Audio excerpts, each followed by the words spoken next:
Hey guys, welcome back to the channel. It's Friday, so it's return to collecting top 50 of all time. Today we're going to do number 20. So we're making some progress. We're getting into some of the all-time greats. So it's really exciting.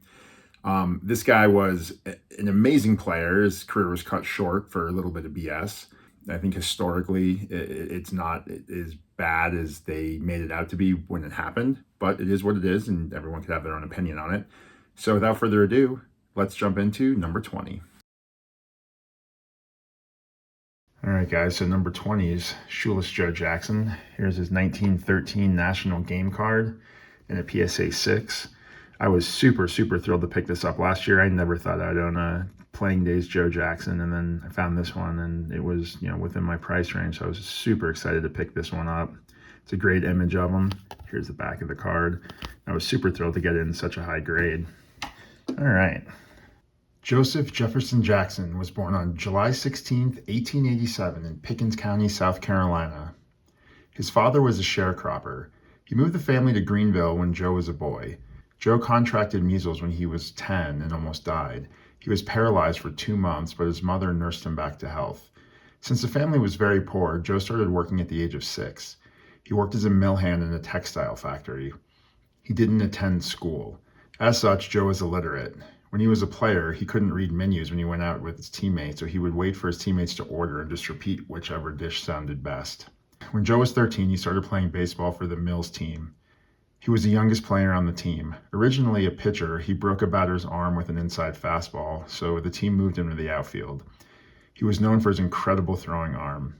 What really made him famous within the Mill leagues was his hitting. He moved from team to team in search for better pay. While playing in a Mill game, Jackson was wearing a new pair of cleats that blistered his feet. He took the shoes off before his next at bat. He hit a triple, and a fan along the third baseline saw Jackson running to third in his socks, and the guy yelled, "You shoeless son of a gun, you." The nickname stuck for the rest of his life. Jackson was signed by the Greenville Spinners minor league team, making $75 a month. He hit .348 his first season and was purchased by Connie Mack's Philadelphia A's for $900. He played a few games in the bigs in 1908, 1909, and 1910. He had a hard time adjusting to living in Philadelphia, and his teammates constantly hazed him. He's a country boy who couldn't read, living in the big city. He batted .358 for the Savannah Indians in 1909. In 1910, the A's gave up on him and traded him to the Cleveland Naps. He played the 1910 season for the Naps minor league affiliate New Orleans Pelicans, where he hit .387. He was brought up to the bigs again in 1911, which was considered his rookie season since he never played more than 20 big league games prior. That season, he set everyone straight. He holds the record for the highest batting average for a rookie at .408. Ironically, that was Ty Cobb's best season, so his .408 didn't lead the league. Cobb hit .419. In 1915, Jackson was traded to the White Sox, and the rest is history. Jackson's season performance includes leading the league in hits twice. He had over 200 hits 4 times. Doubles once, triples 3 times, on-base percentage once, slugging percentage once, OPS once, and total bases twice.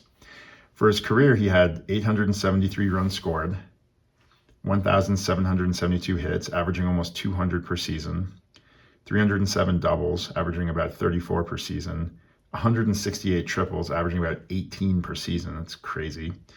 356 batting average, which is the 3rd best all-time in Major League Baseball.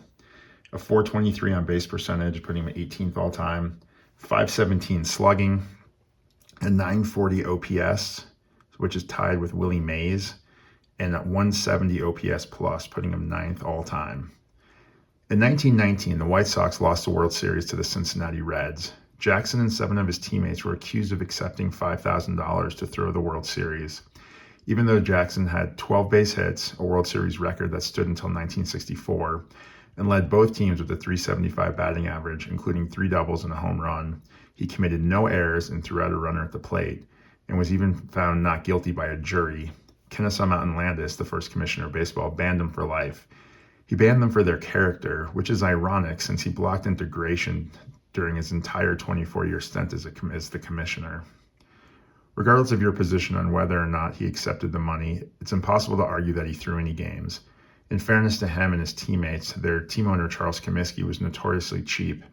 Since this was before free agency, Comiskey paid his players less than other teams. In the lead up to the 1919 series, Comiskey promised their pitcher Eddie Seacott a $10,000 bonus if he won 30 games. Once Seacott won 29, Comiskey had him benched for the rest of the season. That's right, the team owner risked losing games rather than pay a bonus to his top pitcher. When the team won the pennant in 1919, Comiskey promised his team a bonus. He provided them with a case of flat champagne to celebrate, at which time he told the team that the champagne was their bonus. It's truly shocking why any of his players would want to take money to burn him.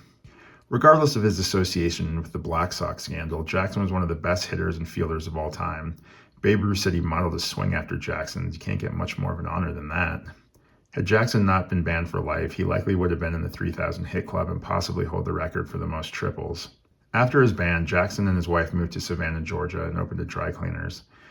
When his mother got sick, they moved to Greenville to care for her. While there, they opened a barbecue restaurant and after Prohibition, a liquor store. Joe continued to play baseball for semi-pro teams throughout the South. He loved playing baseball. Some quotes about Joe Jackson.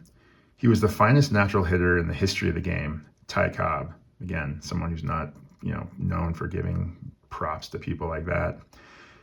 Next, I copied Jackson's style because I thought he was the greatest hitter I'd ever seen, the greatest natural hitter I ever saw. He's the guy who made me a hitter. Babe Ruth.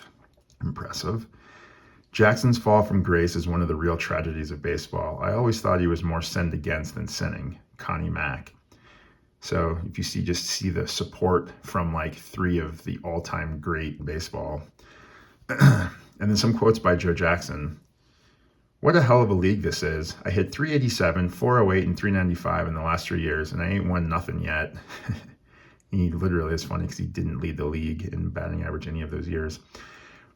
When I was up there at the plate, my purpose was to get on base any way I could, whether by hitting or by getting hit.